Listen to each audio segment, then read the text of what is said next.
I've been going down the Formula One rabbit hole for months now, and I need to tell y'all something that might get me in trouble with F1 fans. I'm obsessed with everything about Formula One. The drivers, the drama, the international circuits, the billion-dollar team politics. I cannot stop watching videos about this sport. But here's the thing nobody wants to say out loud. The actual racing? Chill, that part can put me to sleep. Now, before you click off, I'm a NASCAR fan. I literally watch cars go around in circles for 3 hours and love every second of it. So it's not like I don't appreciate motorsports. That's not the problem here. The problem is what happens when those F1 lights go out and the race actually starts. Welcome to Diva Does Formula One. If you're new here, thank you for watching. Hit that subscribe button. If you've been here before, appreciate you coming back. So let me explain what F1 does absolutely right, because they're killing it in some areas that NASCAR needs to take notes on. Formula One puts their drivers front and center in a way that NASCAR refuses to do. They let these guys be actual human beings with personalities. You got Max Verstappen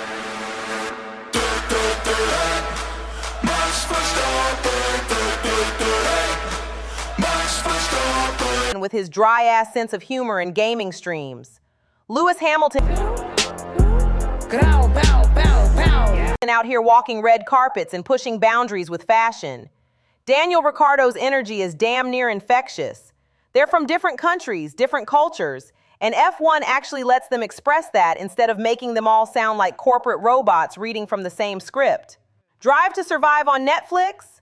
That show brought millions of new fans to F1. F1 figured out that people connect with personalities, not just paint schemes and sponsors. And then there's the whole spectacle of it. Racing in Monaco, Singapore, Austin, every venue is an event. It's international, it's glamorous, it's big money with teams backed by Mercedes and Audi. The bright lights, the celebrities, the corporate billions being thrown around.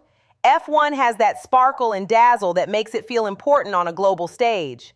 NASCAR will never have that international reach, and that's just facts.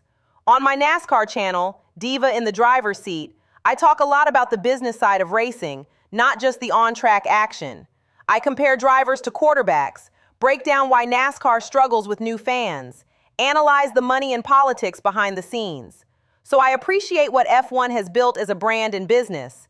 They've created something massive. But here's where it all falls apart for me. When the actual race starts. Formula One racing can be boring as hell, and I'm just gonna say it. These cars can't pass each other. The dirty air, the aero dependency, the track designs, it all makes overtaking nearly impossible unless there's a massive tire strategy difference or somebody fucks up big time. And these cars are so fragile that one little touch and your race is over. The tires stick out, they're held by what looks like a single axle situation, and any contact is basically race ending.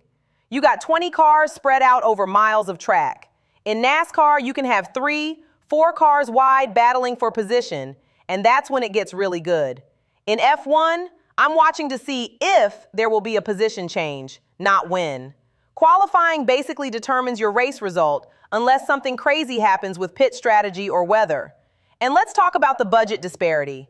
I was looking at team budgets. You got teams like Haas operating on maybe $140 to $150 million, while Red Bull, Mercedes, Ferrari are maxing out the $445 million cost cap.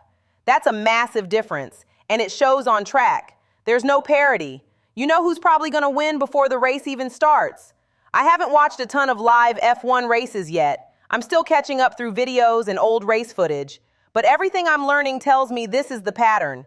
And I gotta be honest, coming from NASCAR where positions change every lap and contact is just part of racing, F1 feels predictable. Strategic, sure, but predictable. So if the racing can be this boring, why am I still here?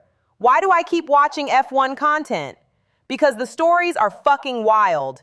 The strategic elements are genuinely interesting. The undercut, overcut, tire strategy, weather gambles. There's real chess being played during these races, even if the actual racing is spread out.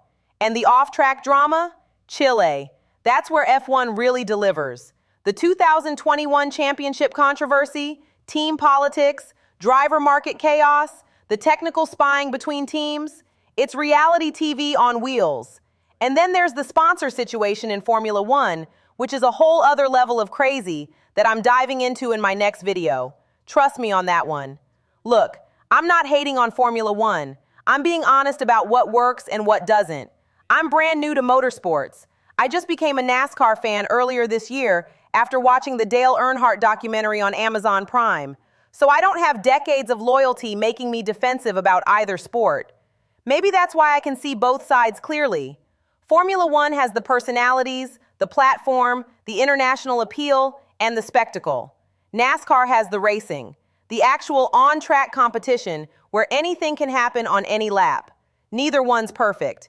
But right now, I'm watching F1 for the drivers, the venues, the drama, and the stories behind the sport, just not really for the racing itself.